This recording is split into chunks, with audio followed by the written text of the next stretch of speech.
ponencia ha sido articulada aquí por el profesor Sergio Mico, que les va a dar unas palabras para introducirlo al tema. Sí, Muchas- La alianza público-privada e infraestructura es el tema de hoy. El Estado es interés general y recursos públicos. Las empresas privadas es lucro y recursos privados. La conexión entre unas y ambas para muchos aparece pecaminosa por estas dos razones. Y sin embargo, José Miguel de la Barra, en 1837, recorrió Europa y se dio cuenta de la importancia de crear gremios empresariales que, coordinados con el Estado, sacaran adelante nuestra economía. Salta un siglo, 1934, Pedro Aguirre Cerda, que había escrito su libro La cuestión agraria, la cuestión industrial, se la jugó por crear una facultad de economía y negocio. Y en la Corfo, en un acuerdo político, en el Consejo de la Corfo habían unos tremendos ejecutivos públicos, pero extraordinarios, junto con políticos y junto con empresarios. Y ahí salieron unas tremendas empresas públicas. Y cuando se creó la Escuela de Gobierno y Gestión Pública, dirigida por don Enrique Silva Sima, bueno, lo mismo, si el gobierno no es el poder ejecutivo simplemente, sino que es el timón. Recordamos a Pedro Aguirre Cerda con don Ricardo Lago de todo el Estado, yo diría, y capital de la sociedad. Don Eduardo Frei Ruiz Tagle, Ricardo Lago Escobar, se la jugaron por una alianza público-privada para el desarrollo. Tuvimos un tremendo impulso. Hoy día hay un cuestionamiento y tenemos que ver cómo sacamos adelante, y de eso se trata lo que le hemos pedido a don Eduardo, que hablemos, lo que se hizo, es las lecciones y un nuevo impulso. Así que muchísimas gracias, don Eduardo, como le dijo Leonardo, de estar acá. Y esto no es una anomalía lo que estamos hablando, es parte de la historia de Chile y de la Universidad de Chile. Muchas gracias. Perdón, ustedes. Yo ya tengo ya el... Bueno, ayer hablamos de un tema más, llamémoslo así entre comillas, glamoroso. La internacionalización de Chile, desde que partimos el 94, y ahí reflexionamos bastante de cuál es la situación de hoy día. Hoy día nos corresponde hablar de esta iniciativa que tuvo un origen muy especial porque durante el gobierno de Patricio Aylwin, Carlos Hurtado era el ministro de Obras Públicas y él tuvo la concepción de esto y sacar una ley para desarrollar el sistema de concesiones en Chile. Esa ley se demoró casi 4 años. Imagínense en esos años hablar de incorporar a los privados y hacer obras con privados. Estábamos recién retornando a la democracia. Pero felizmente Carlos tuvo esa visión, sacó la ley y alcanzaron a concesionar una obra, que fue el túnel del Melón, que entiendo que ahora está ya con su doble pista, porque en esa época tenía 2 pistas adentro, un solo túnel, ahora tiene 2 túneles. Entonces,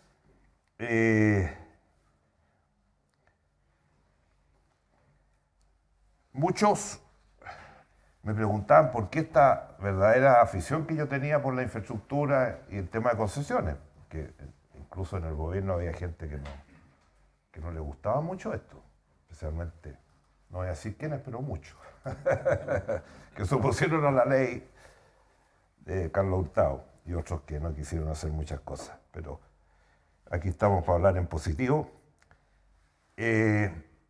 Lo que pasa es que yo me fui a Italia en el año 67, me casé, me fui a Italia con una beca con el grupo ENI, Ente Nacional de Hidrocarburos, y estuve en Milán casi 2 años. Y dentro del periodo en que estuve, me invitaron a conocer el sistema de concesiones a través de una empresa constructora que tenía una filial aquí en Argentina, que yo había conocido, la persona que me gestionó la beca es un amigo italiano que llegó a Chile a través de José Luis del Río a hacer negocio acá en Chile. Ahí conocí a mi papá. Y entonces él me dijo, se están construyendo la autopista acá en el norte. Estaba inaugurada en esa época recién la autopista de Roma-Milano y Roma-Nápoles.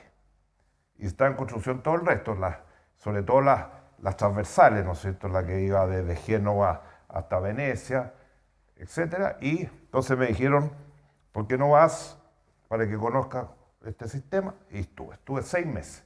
Estuve en Bordighera, entre San Remo y Ventimiglia, la frontera con Francia, y ahí estaba en una faena que eran esa autopista en esa zona, no sé si alguna vez alguien ha repasado por ahí, que se llama autopista de la autostrada de Fiori, porque es toda la zona desde Génova hasta Francia, toda esa zona San Remo, grandes balnearios, y todas las laderas del interior está lleno de flores y exportan a toda Europa. Y entonces ahí estuve 6 meses y me tocó conocer a Aldo Moro, una vez que llegó a inaugurar la primera autopista que iba de Génova hacia el sur, hasta Pisa y después hasta Florencia.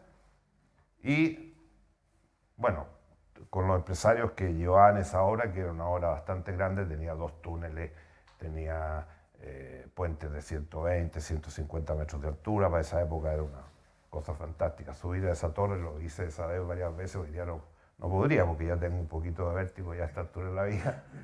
Y ahí estuve, y ahí vi esto. Entonces yo siempre tuve la idea, ¿por qué no hacemos esto en Chile? Así que cuando asumí dije, vamos adelante. Y como justo estaba la ley aprobada, vamos adelante. Algunas definiciones previas a lo que es el desafío de este tema. La infraestructura vial, productiva y social es un elemento determinante de las perspectivas de crecimiento de largo plazo de un país para mejorar la calidad de la familia, abrir una ruta al progreso, generación de empleos e inversiones y la inclusión social. Por eso los países con alto crecimiento, especialmente los de la OCDE y otros, tienen un gran compromiso y tienen sistemas de infraestructura muy competitivos, calidad eficiente, moderna, tecnológica hoy día. Por eso, desde que llegué a La Moneda partimos con esto. Con todo, obras públicas, había muchos que no se convencían mucho de esto, pero bueno, se fueron convenciendo, después se entusiasmaron. La modalidad de concesiones establece una relación de cooperación económica directa entre el Estado y el privado, a partir de principios generales que usamos en ese momento, que era concesionar obras durante periodos de 15, 20, 30 años, y el que se llevaba la concesión hacía a su vez la mantención de la infraestructura por ese mismo periodo, en el cual recibía los dineros del Estado. Esa era la más tradicional. Con el tiempo se han ido sumando otras y voy a irlo explicando. Y ahí estaba primero las carreteras, las autopistas, los puertos, los aeropuertos, los hospitales. Ahí ya me dijeron que iba a privatizar la salud. En fin, las cárceles, que iba a privatizar las cárceles. Y bueno, los beneficios son enormes. Se atraen inversiones privadas, se adelantan obras, libera fondos públicos para otros usos y mejoran la conectividad y la calidad de vida de todos los chilenos. Particularmente, que eso nunca se ha dicho, los que critican a este sistema, favorece fundamentalmente a los sectores rurales y a la gente de menos recursos. ¿Por qué? Porque el Estado se libera de hacer inversiones que... ¿Quién va a hacer? No la va a hacer nadie. El Estado no tiene los recursos. Y lo vemos hoy día. Y voy a dar una lista terminando de unos 15 proyectos que conversamos con la directiva del CPI, con la entrevista con el presidente en diciembre, de que hoy día están paralizados porque no hay recursos para hacerlo. Entonces, siempre una concesión libera esos recursos. Y lo vemos hoy día con la discusión de la reforma tributaria y otros que están discutiendo qué se va a gastar, si va en el CAE, en este, el otro. ¿Para qué vamos a entrar en esa batalla? Porque ese es el problema del gobierno. Entonces, la otra ventaja que tienen, que muchas de esas obras los usuarios las pagan. Autopista, por ejemplo, aeropuerto. Gente o familia de escasos recursos, gente que vive en el sector rural, ¿por qué va a cargar por esos gastos? No lo usa. Bueno, pero eso hoy día ha ido cambiando. Esto está la discusión que teníamos al principio. Hoy día ya lo usan todos. Entonces, una estrecha asociación público-privada ayuda a contar con servicios públicos de mejor calidad, bien administrados y capaces de afrontar inversiones de gran envergadura, con lo cual logran su pleno potencial de operación.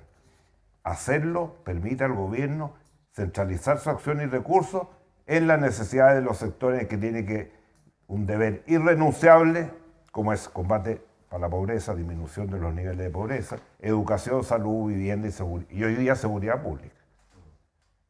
A raíz de toda la crisis que hay hoy día de seguridad, de repente el presidente anuncia que se van a destinar 1.500 millones de dólares a esto, otro.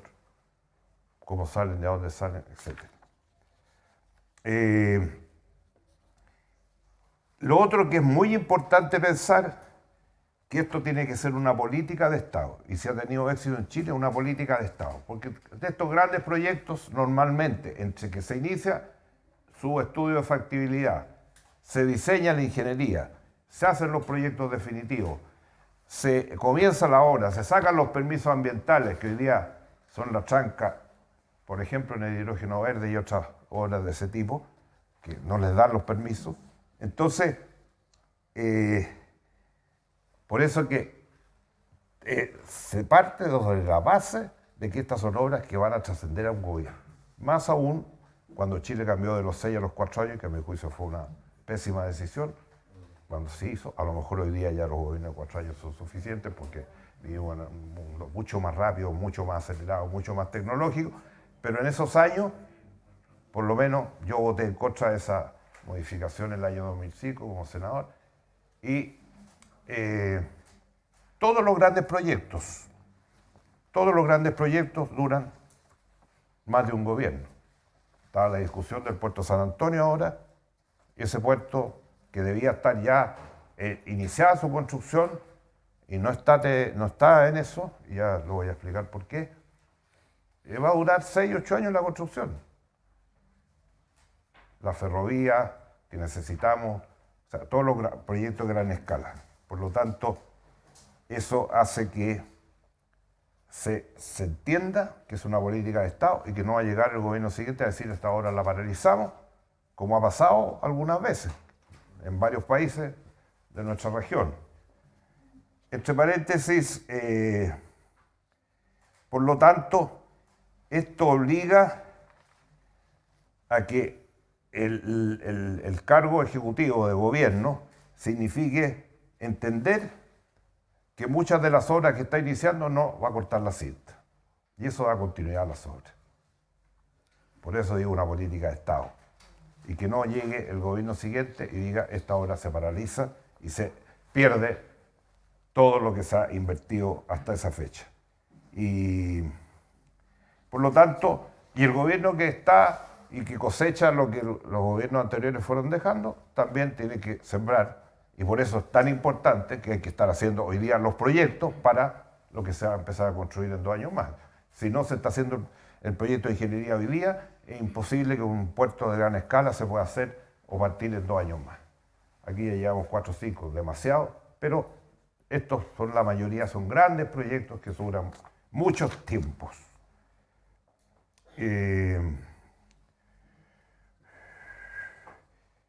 Y lo otro que trae, y que es importante, al incluir capitales internacionales, ¿qué es lo que significa? Que trae tecnologías nuevas, trae nuevos desarrollos tecnológicos, de construcción, de ejecución, de mantención, de lo que hemos visto hoy día, por ejemplo, en Pudahuel, ¿no es cierto?, el aeropuerto nuevo, o vemos en tantas obras en el tema energético, que hoy día tenemos todo el sistema de energía en un sistema central.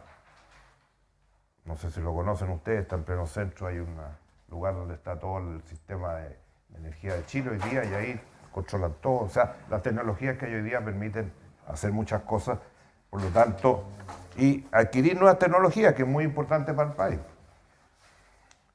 Entonces, como les dije, cuando partimos estaba el proyecto recién aprobado, inaugurado el Melón, y teníamos un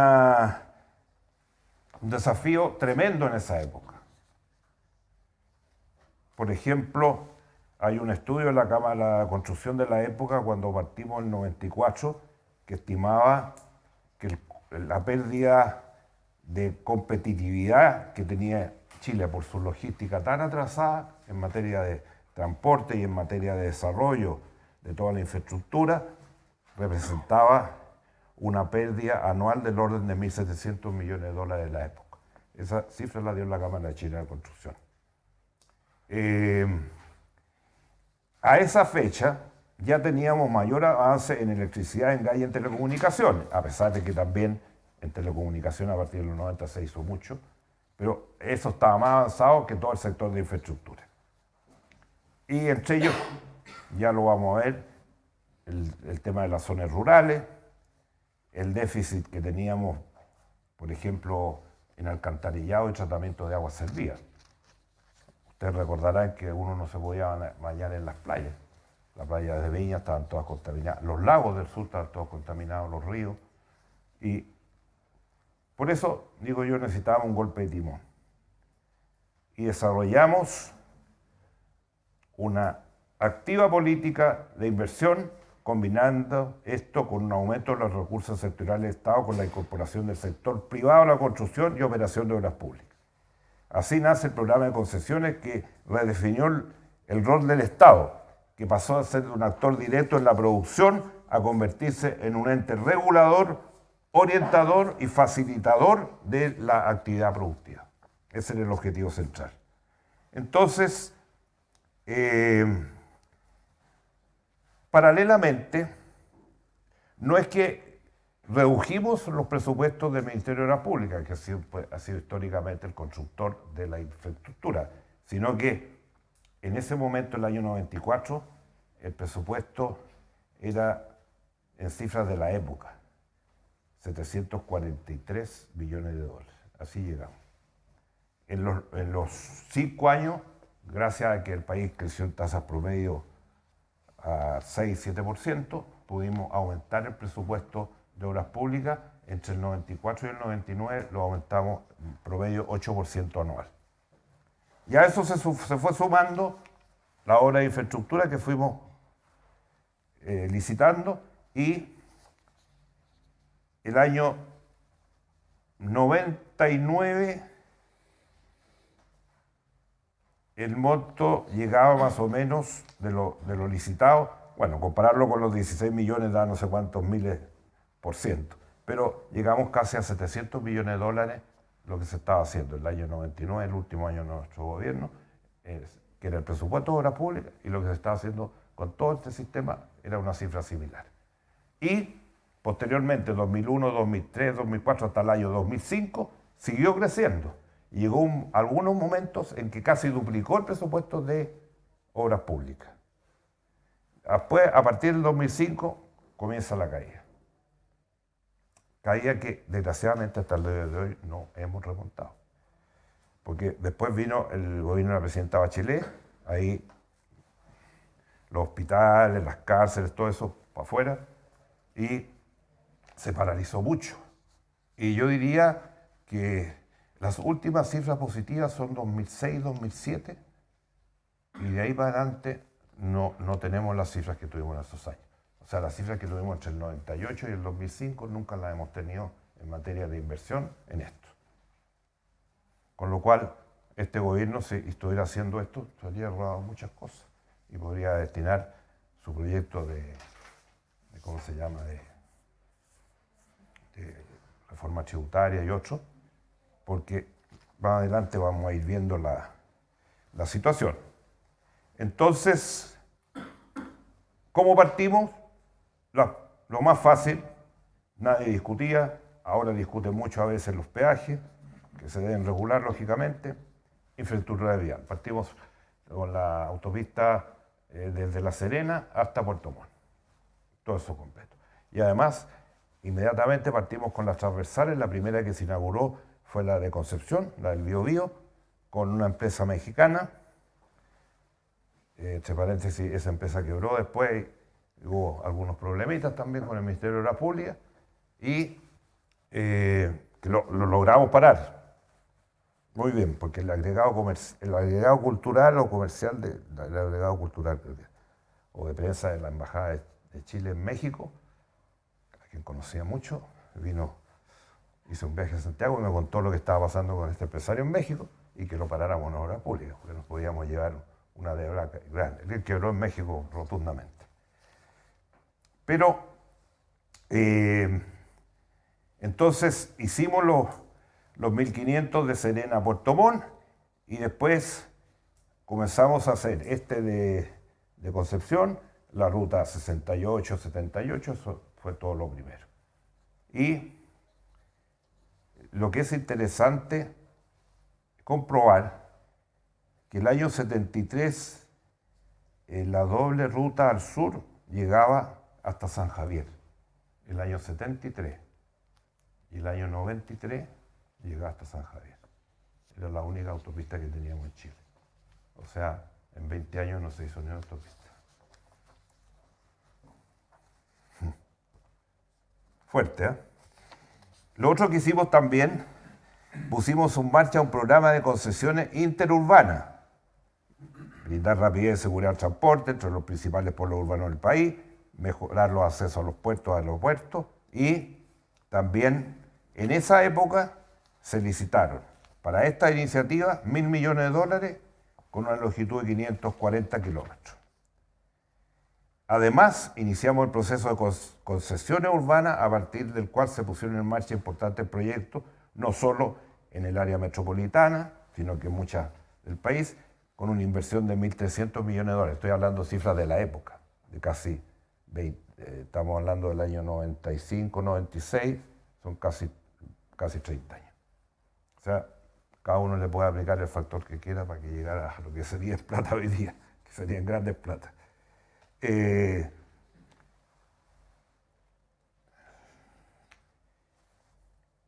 Lo que es interesante y que me pasó hace poco, llegó el hijo de Parroquia. Juan Parroquia fue el director de arquitectura del Ministerio de Obras Públicas con el presidente Frey. Y ahí ahí partió el metro. Me acuerdo que yo fui a Japón el año 65 y llevé todas las bases que me entregaba el Ministerio de Obras Públicas, entregarse a la Cámara de Construcción en Japón, etc. Bueno, cosas que han pasado. Entonces, lo notable es que el hijo estaba publicando, hace pocos meses lo publicó, a fines del año pasado, un libro de todo lo que él hizo en desarrollo urbano en Chile.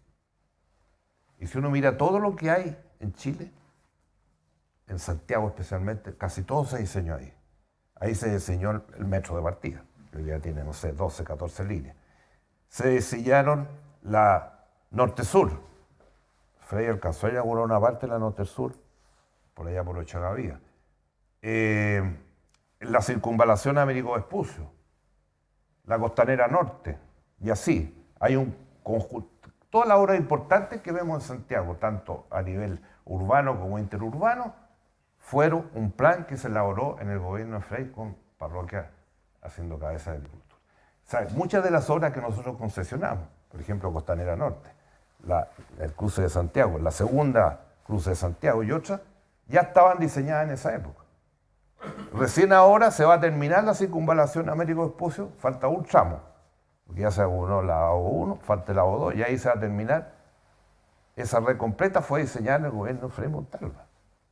Nosotros tuvimos el lujo de visitar a través de concesiones muchas de estas obras. Bueno, sigamos, porque estamos contra el tiempo, ¿no?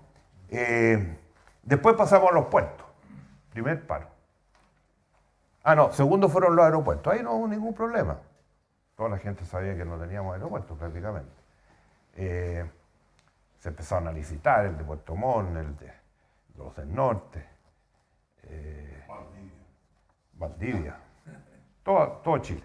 Y se licitó de nuevo el aeropuerto, se licitó el aeropuerto de Pudahuel. El presidente Elwin construyó la primera etapa de Pudahuel y nosotros la licitamos para expandir el aeropuerto porque tenía 10 o 15 o menos, tenía manga y fue bien, vino el secretario de Transporte de Estados Unidos y firmamos el acuerdo de cielo abierto con Estados Unidos ahí en Pudahuel cuando inauguramos la primera concesión de aeropuerto.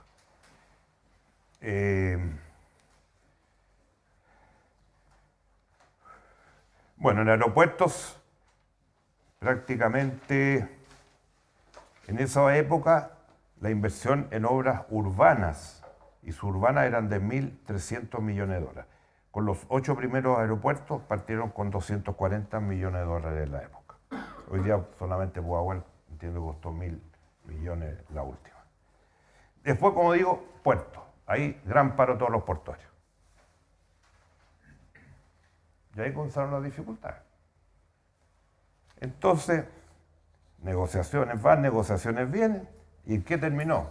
Que se crearon las 12 empresas estatales que siguen hasta el día de hoy. Todos los puertos funcionan y son del Estado de Chile, porque decían, están privatizando todo. No. Se crearon sociedades en cada puerto, hasta el día de hoy funcionan. Hace poco fui a San Antonio, que me invitaron con CPI, con todo el directorio de CPI, y hay algunos directorios del puerto ahora que los nombraron que se oponen al proyecto del nuevo puerto. Directores de la empresa estatal se oponen y la alcaldesa. Entonces, para hacer el puerto de San Antonio, le llaman a la alcaldesa y algunos directores oponiéndose. ¿En qué país estamos? Estamos locos. Inventaron que no se podía, que el medio ambiente había unos pozones. ¿O alguno de ustedes conoce yo dónde están los pozones? Eso va a parar la obra. Bueno, pero finalmente se sacó la ley en Porche. Ahí intervino mucho. El que negoció con los portuarios en esa época fue José Miguel Isurza. Ya se estaba preparando para ir a las empresas. ¿Se acuerdan o no? Bueno, entonces ahí, ¿por qué necesitábamos puertos? Porque ya estábamos a esa altura del partido, como lo vimos ayer, teníamos a APEC firmado, haciendo tratados con todos los países, con Canadá el 67, había firmado con la Unión Europea, habíamos echado al Mercosur. Bueno, y para hacer todo eso y transformar la economía chilena, como lo vimos ayer, en una economía exportadora, que hoy día llega al 75%, cifra que discutimos ayer, que vamos a recalcar. Algunos sosteníamos, partimos con el 2/3, después otro el 70%, y hace poco estuve en un foro con el director actual de ProChile y dijo el 75%. Le dije, por favor, dame la cifra porque el 75% del PIB de Chile está en el comercio exterior. Esa fue la cifra que dio el jefe de ProChile. Yo creo que son 70. Y de eso, la mitad es Asia, o más de la mitad es Asia. Y entonces, para esa época no teníamos puertos. Y han pasado, pongámonos que esta discusión era en el 96, 2006, 2016, 2023. ¿Cuántos años llevamos? Casi 27. ¿Y qué estamos discutiendo ahora? Con los puertos. De Shanghái a Chancay. Y ese puerto está, miré los planos de Chancay, es igual al puerto de San Antonio. Y un poco más chico, igual. Pero además, Chancay tiene, primero que se está haciendo, inaugura en el 2024 2 sitios. Tiene una área interland, como dicen los expertos, de 800 hectáreas, donde van a estar todos los ferrocarriles, toda la logística va a llegar al puerto, no como en muchos puertos nuestros que ya logística que ya desapareció como sistema. Y además han remodelado mucho Callao, se instalaron los Mersos. ¿Te acuerdas que los Mersos instalaron una fábrica de contenedores en San Antonio? Pero vino el presidente Merz, vino cuando estaba el segundo gobierno de la presidenta Bachelet.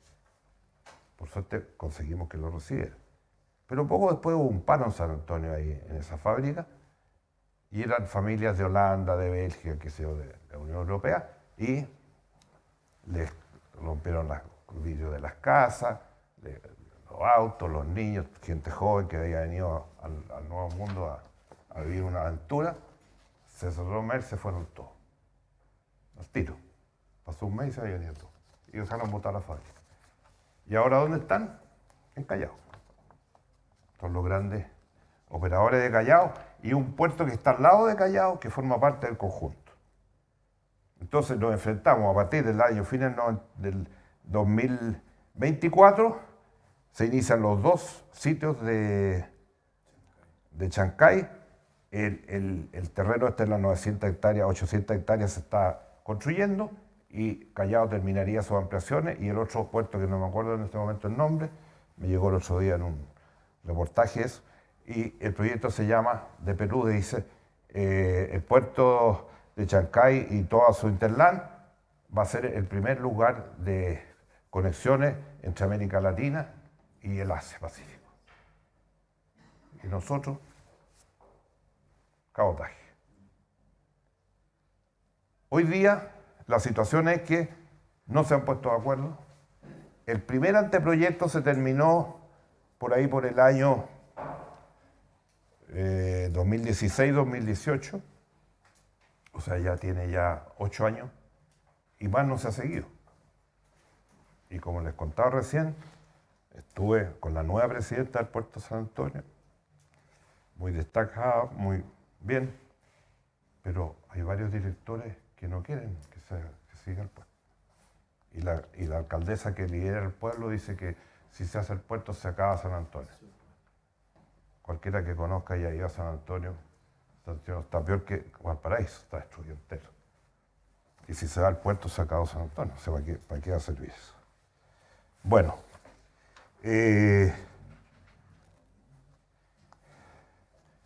y cuando estábamos en el 90, en este país, ¿qué se decía? Nosotros necesitamos construir muchos puertos. Y con esta política, los puertos hicieron sus inversiones, el sector privado operó, competencia entre puertos, adentro de los puertos, competencia con los otros puertos, y todo eso significó, y nadie habló más, que había que hacer puertos nuevos y todo, con la infraestructura que teníamos en ese momento, bien aprovechada, con nuevas tecnologías, con desarrollo ad hoc para las nuevas condiciones que estábamos asumiendo y que hoy día llegan a los miles de millones de toneladas que se mandan a todo el mundo, significó que se pudo hacer. Y muchos de los puertos se adaptaron, se reconstruyeron, por ejemplo San Antonio, Valparaíso, pero ya llega una etapa en que ya los espacios no dan.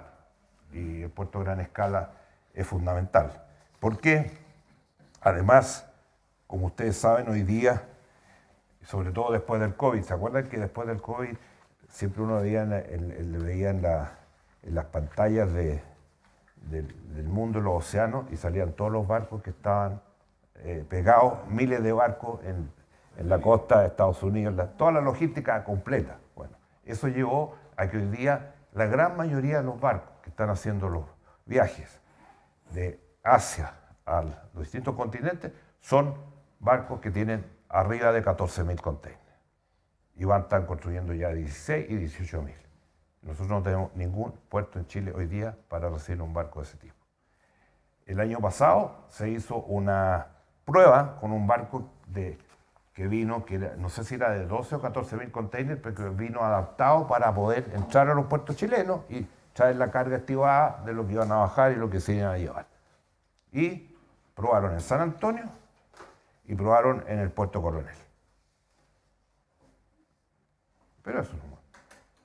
Ya los barcos están llegando y abriéndose Chancay, evidentemente que van a llegar de 14, 16, 18.000 los containers y nos vamos a quedar. Y se está hablando que San Antonio comenzaría las primeras obras el año 2027, 2028 están hablando. Y 6 años de construcción, por lo menos podrían partir con el rompeolas que está hecho. Se podría hacer. Y esa obra la hace el Estado. Esa es la única obra que hace el Estado. El rompeolas y después entraría el concesionario o los concesionarios, que ahí habría 2 o 3 concesionarios, a instalar toda su infraestructura y su maquinaria de acuerdo a las que son el sistema que hay que trabajar con ese tipo de barco. Bueno, desgraciadamente es así.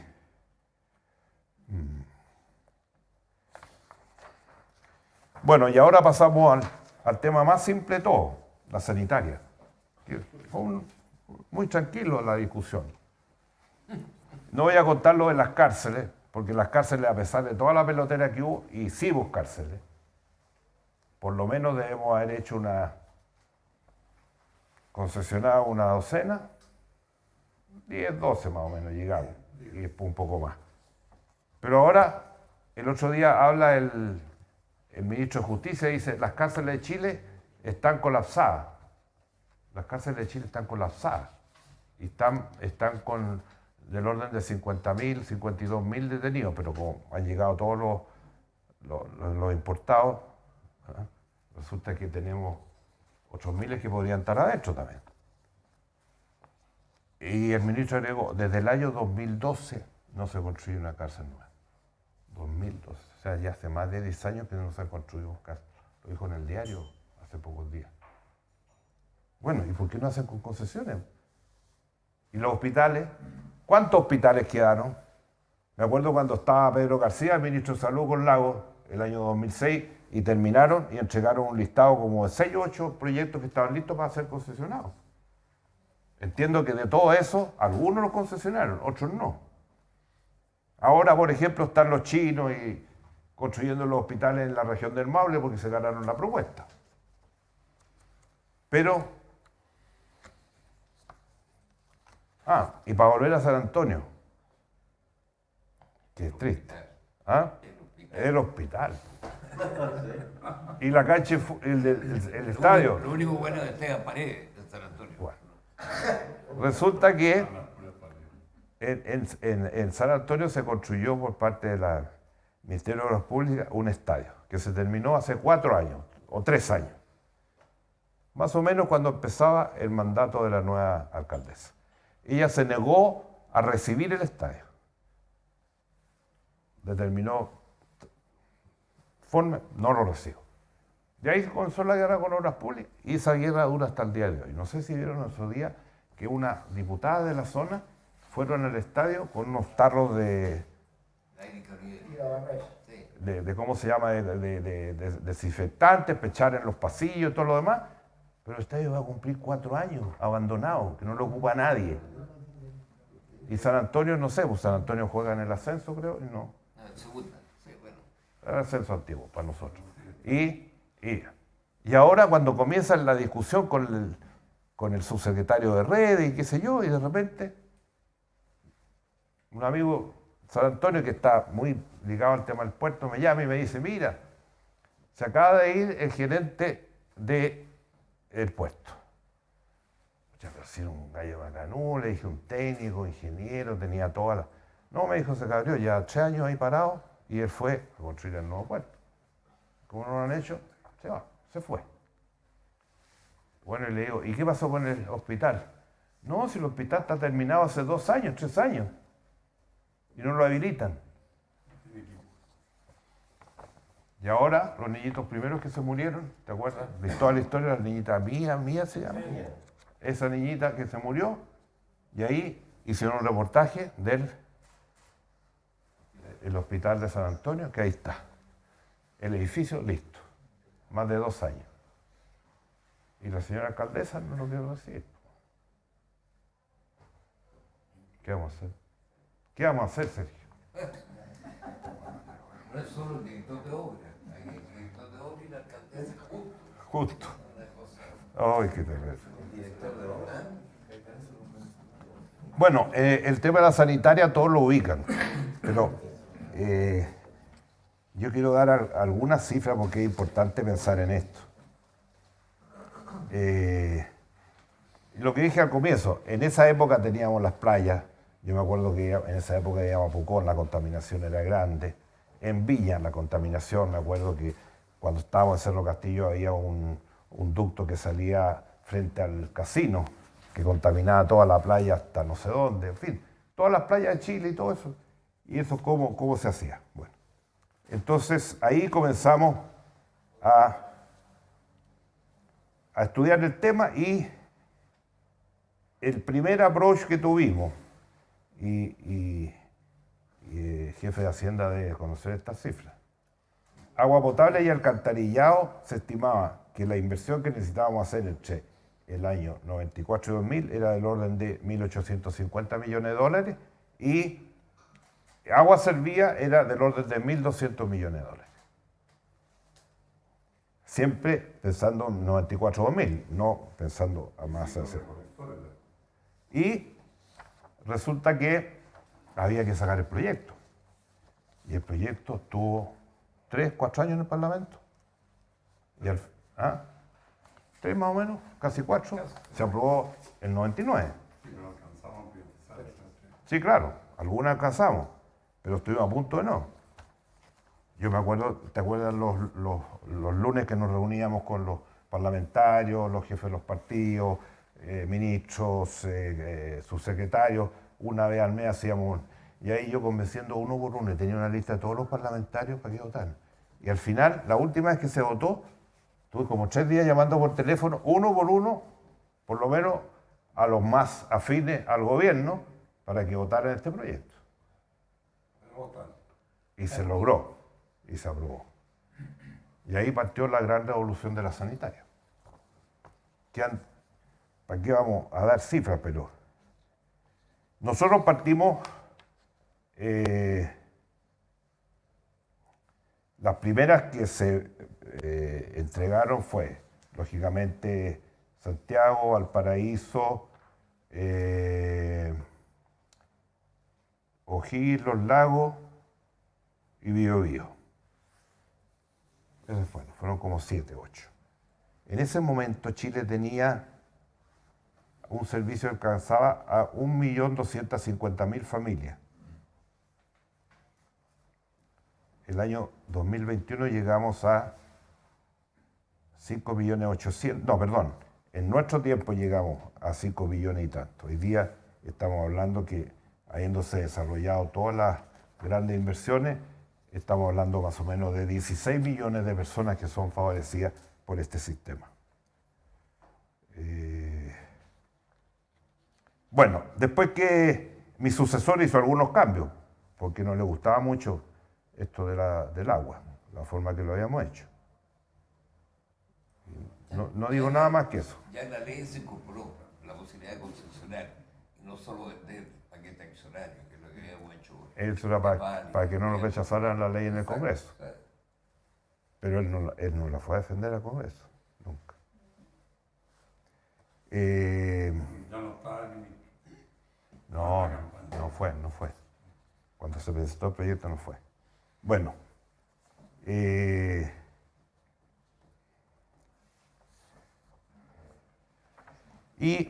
ahí comenzaron las concesiones, ¿no es cierto? Que han funcionado muy bien. Nosotros dejamos una cantidad de propiedad del Estado. Y después, en 2010, asumió nuestro amigo Sebastián, que procedió a vender esa participación y reducirla al 5%. Nosotros la habíamos dejado en 30-35% por la empresa de control estatal. Y Piñera la puso en 5%. El Estado recaudó en esa fecha 1.600 millones de dólares. Estoy hablando 2010-2014. O sea, este negocio fue cerrado por todos los lados. Y lo otro que hicimos, primero, toda la forma de regular los precios. Todo quedó en la ley. Todo quedó en la ley. Y segundo, hicimos un sistema cambiamos el sistema. Había en esa época un sistema general de subsidios de agua, que era un desastre. Entonces eso lo cambiamos y llevamos a un sistema focalizado. Y eso benefició como a cerca de 2, 3 millones de personas, de acuerdo cuando partimos. Y lo otro que hicimos fue el agua potable rural, de los cuales se registran hasta el día de hoy 1.962 sistemas de agua potable rural, de los cuales cuando comenzó la sequía había muchos que estaban abandonados, que se han recuperado, porque no los estaban asistiendo, porque se entregaban a los grupos, digamos, que no tienen recursos para mantención, para mantener las máquinas, etc. Se hizo otro programa, lo hemos empujado harto con el CPI eso, y hoy día estamos hablando del orden de 1.900, la última cuenta que tengo, 1.962 sistemas de agua potable rural en Chile, que abastecen de agua potable a cerca de 2 millones de personas. Y en el periodo 2000 a 2020, la empresa, fuera de las dos cifras que vi, los casi 3.000, que fue lo que presupuestaba a principios del 94-99, entre el 2000 y el 2020, la empresa, todo el sistema ya, en el estado que estaba, 7.967 millones, o sea, cerca de 8.000 millones de dólares y 2.300 millones en tratamiento de agua servida, el año 2020. Y eso siguió subiendo, porque el tratamiento ya, las nuevas plantas que se han hecho en todas partes, las Farfana y todas las grandes plantas. Entonces uno compara lo que teníamos en materia de agua potable y alcantarillado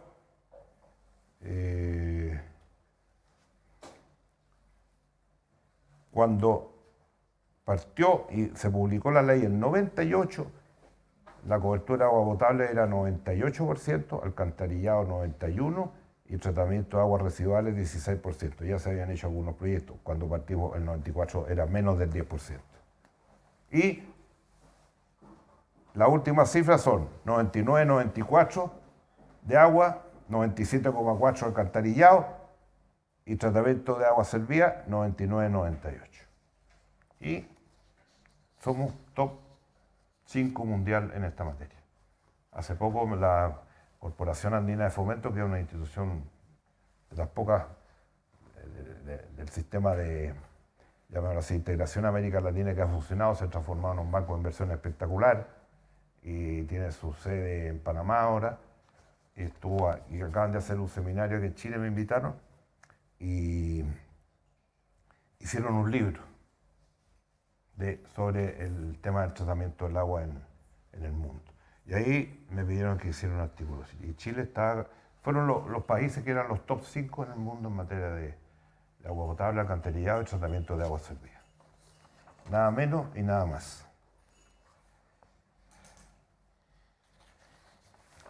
Para ir terminando, hoy día han pasado los años, como dije, prácticamente muchas de estas cosas se fueron paralizando. Hoy día hay que echarle a andar de nuevo. Pero hoy día la cifra que tengo es que nosotros gastamos 2,4% del PIB en infraestructura. La media de los países desarrollados OCDE es de 3,5%. Y ese 1,1 son ¿cuántos miles de millones de dólares?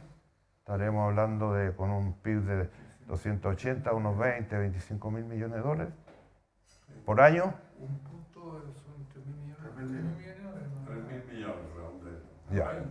Y eso significa que ¿quién los va a poner? ¿La tributaria? ¿La del royalty? ¿La otra que quieren hacer después para el CAE y para los profesores? Nunca se sabe. Entonces, aquí estamos. Bueno, y la última cifra que les doy, para no llenarlo de cifras, la última cifra que conseguí del sistema de concesiones entregada por el director de concesiones, nosotros tenemos al día de hoy 107 grandes proyectos con una inversión de 27.000 millones de dólares. ¿Cómo se habría hecho eso si no lo hubiéramos hecho con este sistema? No se habría hecho nunca. Además, esta cifra de 27 yo creo que es cifra acumulativa, no una cifra, hoy día hay mucho más que 27.000 millones de dólares solamente en sanitario, hay más. Claro. Bueno, muchísimas gracias, presidente. Pido un aplauso. Bueno. Hace un poco de frío.